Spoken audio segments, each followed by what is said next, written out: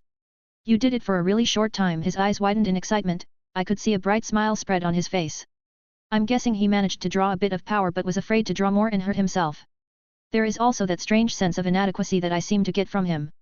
I think you have the wrong perception about something here though. He looked up at me for a bit. His excitement that was already dying out got replaced by confusion. You don't really think of that quirk as yours, do you? He trembled a bit, I could see his gaze return to the ground. His reaction is something I expected. I also had these thoughts at some point, stuff like all these quirks aren't really mine. Stupid thoughts that will only slow you down. I got rid of them quite quickly, but that was because I frankly didn't care all that much. So what if they aren't mine? I still have them. Well. It's All Might's Chu Oakman. None of that shit, it's in you, it's yours now. You earned that bottle of whiskey, no matter what your insecurities tell you. He scratched the back of his head with a bit of an awkward gaze. But I'm sure there might have been people that deserved it more than me. Kid, none of that matters, no one gives a shit. Toji chose you, so it's yours. He still seemed quite unconvinced.